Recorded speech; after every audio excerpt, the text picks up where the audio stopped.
Imagine you are a young mother in Constantinople, 1453. The city walls that had protected your people for 1,000 years are now crumbling under Ottoman cannons.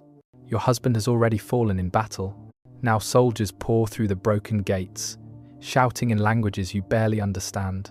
You clutch your infant daughter tightly to your chest. Deep down, you know what awaits is far worse than death.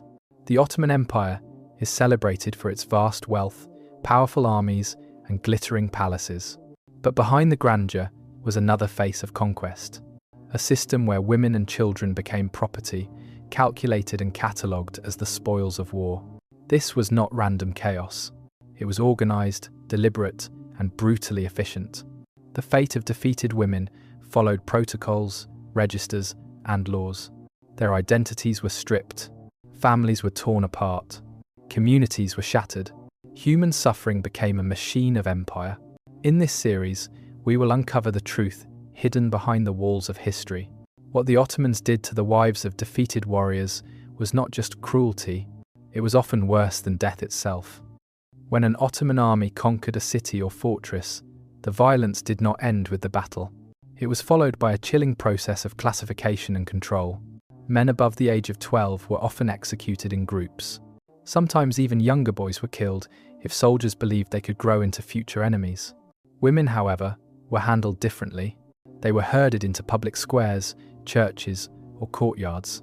There, Ottoman officials and soldiers sorted them like inventory. Ages were called out. Physical conditions were checked. The most valuable group, girls and young women between 14 and 25, were separated first. These were destined for markets, harems, or as direct spoils for commanders. Older women, often those between 25 and 40, were considered labour. They could be forced into servitude, sent to farms, or given to soldiers. Women above 40 were sometimes left behind. Others were killed outright to avoid burdening the system. Children were not spared either. Infants were torn from mothers, sometimes killed before their eyes, as a warning to others. This brutality was not random.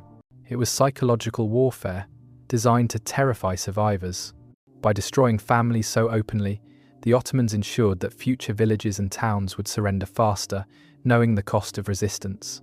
The capture of women was not an accident of war. It was a policy executed with precision to fuel both the empire's economy and its dominance. Once women and children were seized, they entered a vast network of human commerce. This was not random looting. It was a supply chain that connected battlefields to ports, markets, and palaces. Special ships were prepared for transport. These vessels had compartments for ventilation, storage of water, and even crude sanitation systems.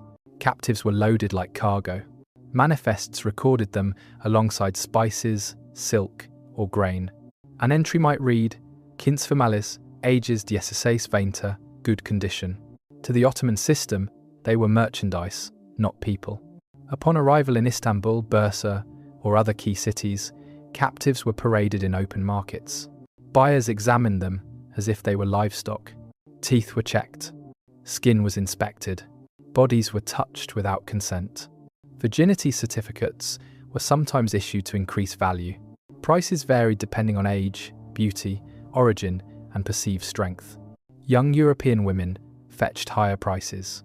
Children could be trained or molded into servants, concubines, or soldiers. Every transaction was recorded with receipts, contracts, and tax stamps. The state profited from each sale through fees and duties. This turned conquest into a business model. In just 48 hours after the fall of Constantinople, thousands of women were sold or shipped away. Victory for the empire meant ruin for families, whose members were scattered across continents. Here, in the marketplace, human lives became numbers, and suffering became profit. What made the Ottoman system even more terrifying was not only its brutality, it was the fact that much of it was sanctioned by law and religion. In the empire's legal codes, free Muslim women were protected by severe penalties for assault. But enslaved women had no rights at all. If a slave was raped, it was not considered a crime against her body. It was treated as damage to her owner's property. The offender might pay compensation, not to the woman, but to the man who owned her. This legal distinction stripped enslaved women of humanity. They were commodities in the eyes of the court. Religion was also invoked to justify the system. Certain scholars argued that taking non-Muslim women as slaves was a divine right. They wrote treatises declaring that sexual use of captives was permitted, even virtuous. Markets were blessed by religious officials. Fatwas legitimized practices that would otherwise be condemned as immoral. Some even stated that owners could kill their slaves under certain conditions without punishment in the afterlife. Inside the harem, these doctrines shaped daily life. Girls were trained to see obedience as piety. Submission was presented as salvation. Their suffering was wrapped in the language of righteousness. The result was a parallel moral universe. In this world, slavery was holy, and rape was rebranded as lawful intimacy. By embedding exploitation into both law and faith, the Ottomans ensured that cruelty was not just tolerated, it was normalized. Beyond the markets and the ships, the Ottomans built special centers for processing captives. These were not makeshift prisons. They were designed spaces with architecture meant for control. Archaeological traces in cities like Adrianople and Bursa reveal foundations of such complexes. They had narrow corridors to prevent escape. Cells with drainage systems were built for long-term confinement. Separate chambers existed for isolation, training, and forced conversion. Here, women were stripped of their former identities. Names were erased. Languages were forbidden. Religions were abandoned under coercion. Captives were made to insult or destroy symbols of their old faith in public. This was not random cruelty. It was a program of psychological erasure. At the same time, women were retrained. Some were taught service and labor. Others were selected for harems or as concubines. The goal was to reshape them into instruments of the empire. Generations of children born in these centers often grew up detached from their original roots. They became servants, guards, or even soldiers loyal to the system that destroyed their families. Through this architecture and ritualized process, the empire turned captives into tools. It was a factory of assimilation and control, designed to destroy heritage and replace it with obedience. One of the coldest aspects of the Ottoman system was the management of reproduction.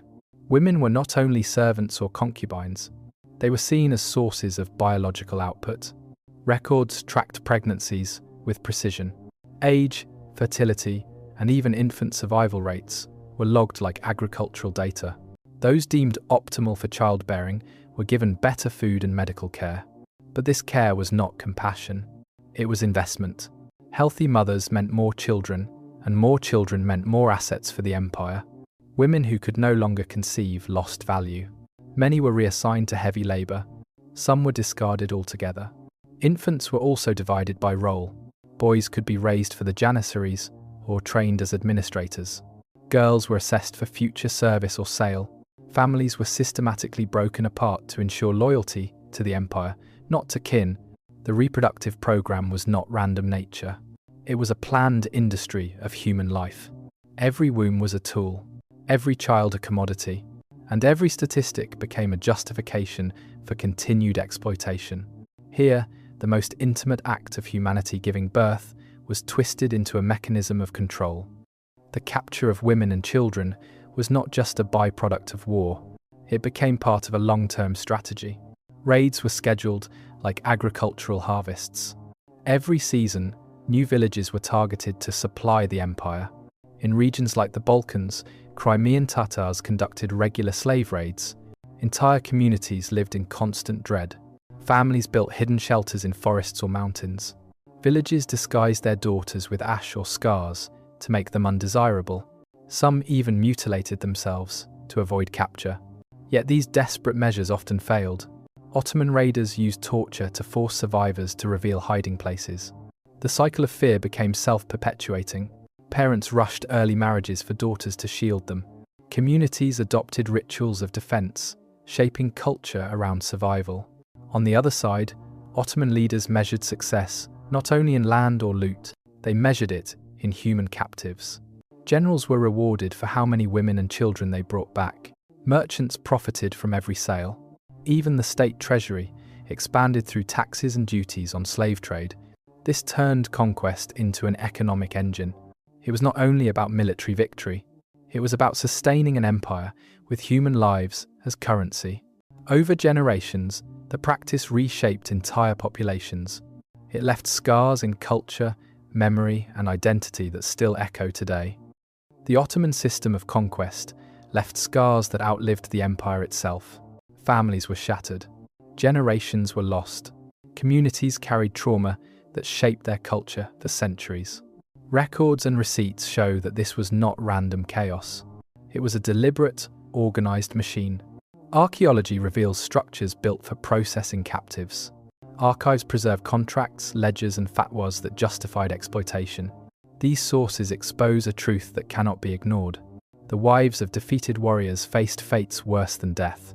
Their identities were erased. Their children were taken. Their bodies were turned into commodities. For the empire, this was strategy. For the victims, it was destruction.